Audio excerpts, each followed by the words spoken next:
Hi, my name is Tom. I'm an OT student at Grand Valley State University. And in this video, I want to talk about the essential toolkit for pediatric occupational therapy. If there's a few things you want to take with you, these are some of the ideas I had. And I guess it all starts with a ball. There are so many different things you can do with a ball, and this particular one is good for fine motor skills.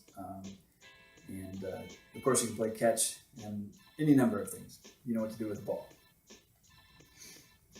Next in the list, I've got different ways of working on grasps.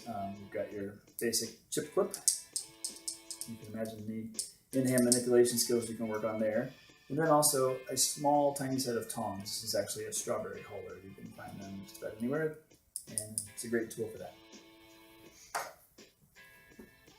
I recommend a big sleeve of cheap plastic cups, stacking cups. Get a dozen of them. Any dollar store, you can get them with characters. You can use these for stacking. You can use them if you get different colors for sorting. You can use them as targets to roll balls at, to throw balls at. Once again, you can use them for any number of ways. Also in my handy kit, a deck of cards. You've got different colors, you've got different suits, different ways of sorting that. You have the in-hand manipulation skills, holding the fan of cards in your hand. You've got fine motor skills, being able to pick a card up off the table. I could go on and on with that. You get the idea there. Legos. I recommend small Legos for fine motor and also the Duplos for children who have some trouble with that.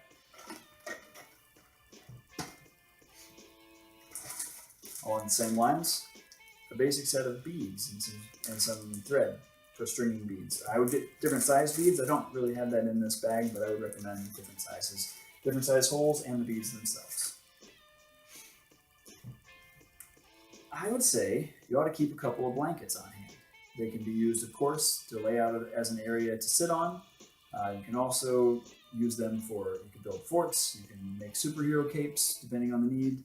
You can even use them to play catch with the ball. You got 4 people, say, and you just tighten up and knock the ball up in the air. All kinds of things you can do with blankets. Not surprisingly, in my kit, I recommend Play-Doh. And if you get a great big set with all the tools and toys and attachments, all the better. There's so many different things that a child will need to work on. Different ways they can show you the different skills, or you can work on practicing those skills with those tools. If not, even just a few lumps of clay can do wonders. And finally, I recommend paper. I like graph paper. If you have to pick just one paper because you don't have a lot of room in your kit, you can use that as lined paper. You can use it as graph paper for writing on individual letters, and each space helps you kind of space out your writing for children who have trouble with that.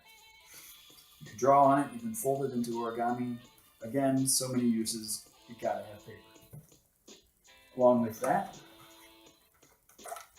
I recommend an art set. I was thinking crayons, but then I kept thinking, well, there's so much more.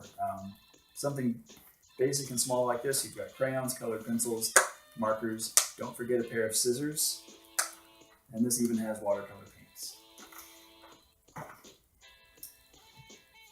Then it's time for your tools. Clorox wipes, you get the idea. That's pretty important to have. And just a decent basic roll of masking tape. I recommend painter's tape. It won't tear things off if you're sticking it onto someone else's wall. This will get you out of a jam many times.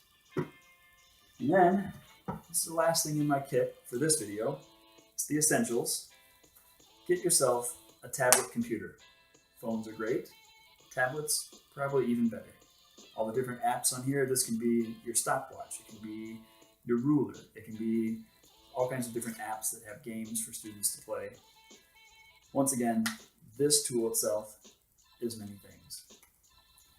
And that are some ideas I had about the basics for a pediatric OT toolkit.